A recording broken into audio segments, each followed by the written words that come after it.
France, l'Assemblée nationale s'attaque au projet de loi sur les fake news à l'Assemblée nationale. Le projet de loi sur les fake news inquiète nombre de députés. Reuters, Gonzalo Fuentes. L'Assemblée nationale s'attaque ce jeudi 7 juin aux fake news, les fausses informations qui se répandent via les réseaux sociaux et empoisonnent la vie publique. Deux propositions de loi seront présentées aux députés. Objectif, éviter que des fake news ne déstabilisent la vie politique française. Voulu par Emmanuel Macron, les deux propositions de loi du groupe parlementaire LREM visent à lutter contre la manipulation de l'information en période électorale. Pour la majorité présidentielle, il s'agit de combattre un fléau qui se répand grâce aux nouvelles technologies et qui a notamment perturbé les élections présidentielles aux États-Unis et en France, ou le référendum sur le Brexit. Lors de la campagne présidentielle, Emmanuel Macron avait lui-même été la cible de fausses informations concernant sa vie privée et la possession d'un compte aux Bahamas. Évoqué par la candidate d'extrême droite Marine Le Pen durant le débat télévisé de l'entre-deux tours, cette intox avait été partagée plusieurs centaines de milliers de fois en quelques heures. Une procédure d'urgence. Les deux propositions doivent permettre à un candidat ou un parti politique de saisir les juges des référés pour faire cesser la diffusion de fausses informations, durant les 3 mois précédant celui d'un scrutin national. Le juge pourra alors dans un délai de 48 heures exiger le retrait ou le blocage du contenu illicite à l'encontre des hébergeurs de contenu et fournisseurs d'accès à Internet. Tous les contenus seraient concernés, même ceux qui n'ont pas un lien direct avec le débat électoral. Seules exceptions, les articles à caractère parodique ou satirique. En commission, les députés ont défini la fausse information comme toute allégation ou imputation d'un fait dépourvu d'éléments vérifiables de nature à la rendre vraisemblable. Afin de protéger les journalistes, la procédure de référé sera limitée aux cas dans lesquels il est établi que la diffusion de fausses informations procède de la mauvaise foi. Les textes présentés à l'Assemblée ce jeudi prévoient également d'imposer des obligations de transparence renforcées aux plateformes numériques pour permettre notamment aux internautes de connaître l'annonceur de contenu sponsorisé et la somme versée.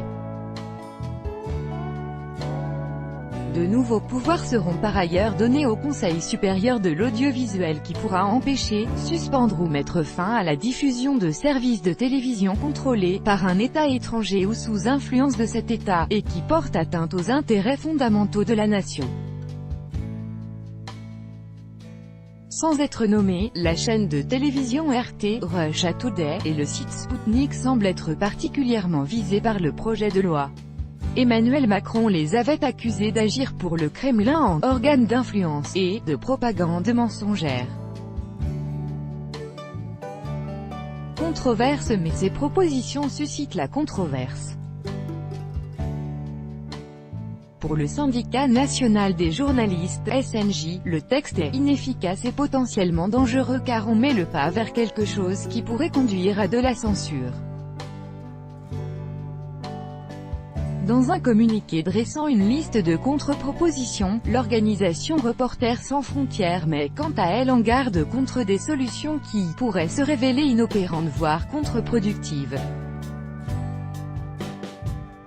Le texte a été conçu dans l'urgence, et ne prend pas suffisamment en compte les possibles effets pervers juridiques et politiques, dans un contexte de guerre de l'information menée par des régimes autoritaires, avertit l'ONG.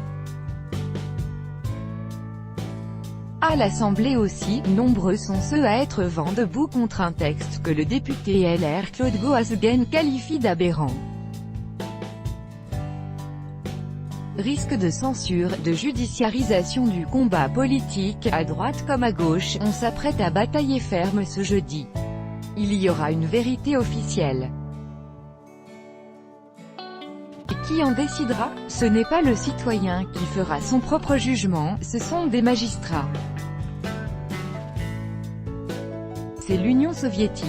Bientôt on va nous mettre dans des hôpitaux psychiatriques comme Solzhenitsyn parce qu'on ne pense pas comme le régime, s'alarme Nicolas Dupont-Aignan. Pour l'élu de la France insoumise Alexis Corbière, en plus d'être liberticide, ce texte est inutile.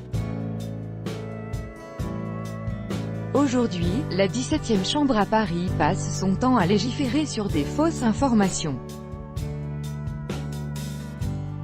Il peut y avoir une décision en référé qui retire une information en l'espace de 72 heures. On ne va pas non plus nous faire croire que M. Macron a inventé l'eau chaude, s'exclame-t-il. Des critiques que le chef de file des députés En Marche Richard Ferrand se contente de minimiser, c'est comme au patinage artistique, il y a des figures imposées.